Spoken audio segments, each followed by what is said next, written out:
Hello guys, welcome back to our channel जेथी online classes. पिछले videos को दिए गए प्यार की बदौलत यहाँ पर मैं लेकर आया हूँ एक नया जीके का बैच आरएसएम एसएसबी के स्टूडेंट्स के लिए। और इसके अंदर मैं टॉपिक वाइज कवर करूँगा सभी एमसीक्यूज जिनके आपके परीक्षा के अंदर आने की बहुत ज़्यादा संभावनाएं हैं।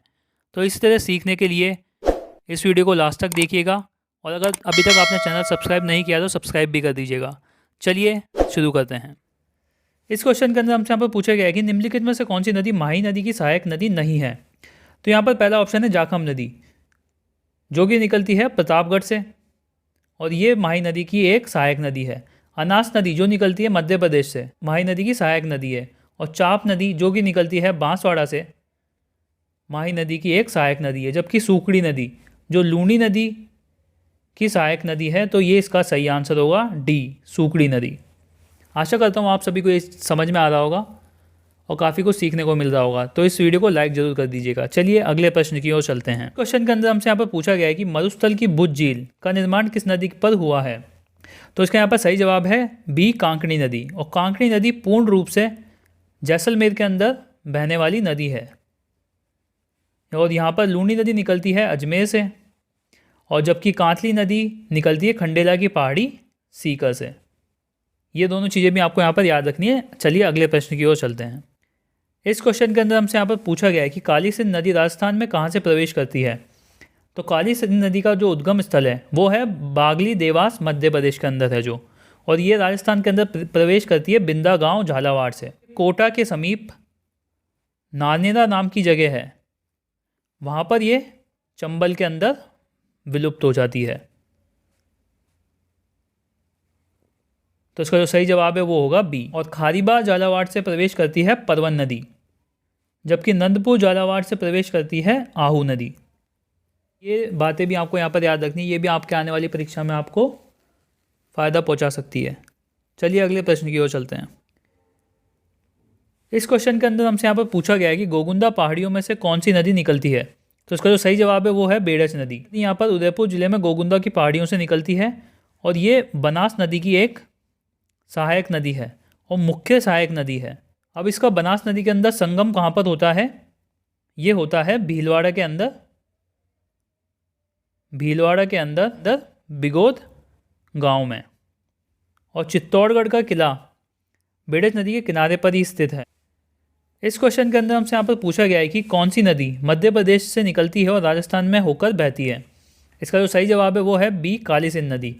ये निकलती है देवास, मध्य प्रदेश से, और वहाँ से निकलने के बाद ये उत्तर दिशा में बहती हुई राजस्थान के झालावाड़ और बारां जिले से बहती है। और उसके बाद ये बारां के अंदर ही नानेरा गांव में चंबल के साथ मिल जाती है। तो ये बातें भी आपको इसके साथ यहाँ पर ध्यान रखनी है। मैं एक क्वेश्चन के थ्रू आपको यहाँ पर लगभग 3 से 4 क्वेश्चन क्लियर करा के चल रहा हूँ। तो अगर मैं यहाँ पर 20 क्वेश्चन भी कराता हूँ तो आपके लगभग 30 से 40 क्वेश्चन क्लियर हो जाएंगे, और यही आपको आने वाली परीक्षा के अंदर आपको मदद करेंगे। तो चलिए अगले प्रश्न की ओर चलते हैं। इस क्वेश्चन के अंदर हमसे यहाँ पर पूछा गया है कि वन की आशा कौन सी नदी को कहा जाता है। यहाँ पर इसका जो सही जवाब है वो है सी, बनास नदी। बनास नदी निकलती है खमनोर की पहाड़ियाँ, खमनोर की पहाड़ियाँ राजसमंद से, और टोंक के अंदर इस नदी के ऊपर ही बना हुआ है बिसलपुर बांध। तो आपको ये कुछ बातें भी इसके साथ यहाँ पर याद रखनी है।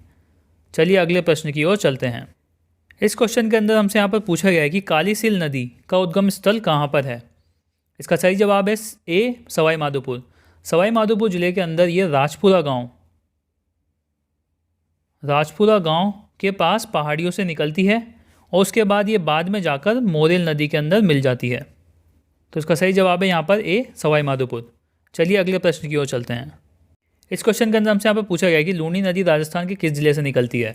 इसका सही जवाब है बी, अजमेर। और अजमेर के अंदर ये निकलती है नाग पहाड़, जो खुद अरावली पर्वत श्रृंखला का भाग है। इसके अलावा आपको एक बात और याद रखनी है कि लूनी नदी के ऊपर ही बने हुए हैं 2 बांध। पहला है दंतेवाड़ा बांध और दूसरा है सीपू बांध। ये दोनों बातें भी आपको इसके साथ यहाँ पर याद रख के चलनी है। चलिए अगले प्रश्न को देखते हैं। अंदर हमसे यहाँ पर पूछा गया है कि खारी नदी और मिथाई नदी का संगम किस नदी को जन्म देता है।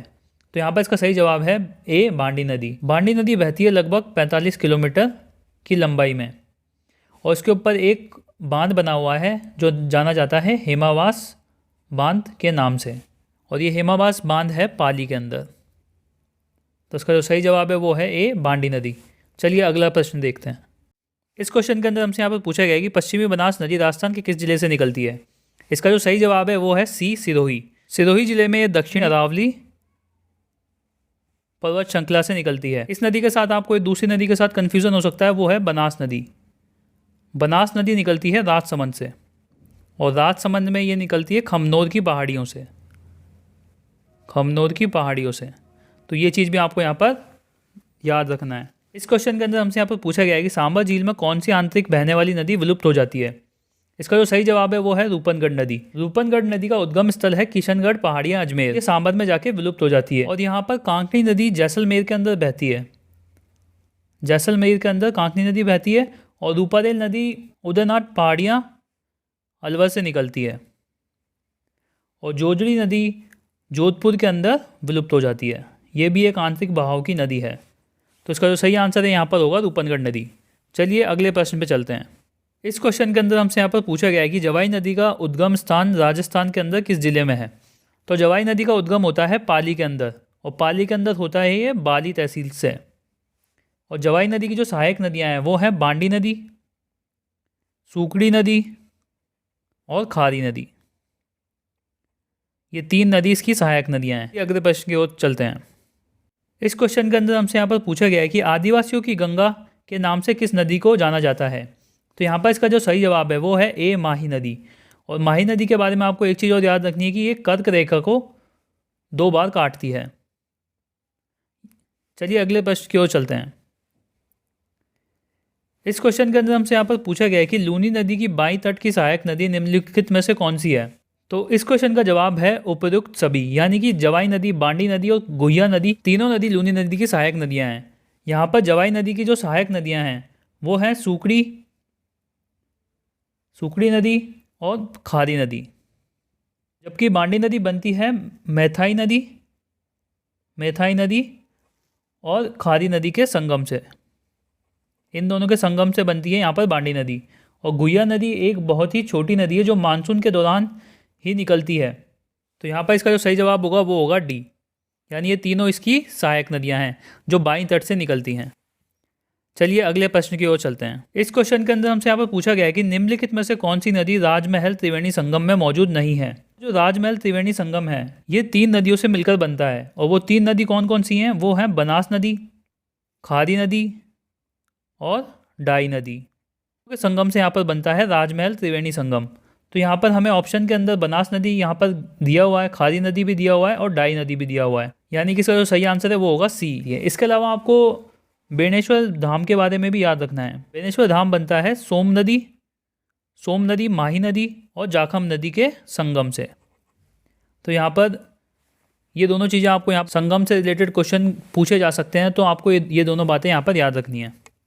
मैं आशा करता हूँ कि आपको इस वीडियो से काफ़ी कुछ सीखने को मिल रहा होगा, तो इस वीडियो को लाइक ज़रूर कर दीजिएगा। इस क्वेश्चन के अंदर हमसे यहाँ पर पूछा गया है कि खारी नदी कहाँ से निकलती है। इस सवाल का सही जवाब है राजसमंद के बिजावल गांव से, और खारी नदी बनास नदी की सहायक नदी है। चलिए अगले प्रश्न की ओर चलते हैं। इस क्वेश्चन के अंदर हमसे यहाँ पर पूछा गया है कि निम्नलिखित में से किस नदी के संगम को सामेला के नाम से जाना जाता है।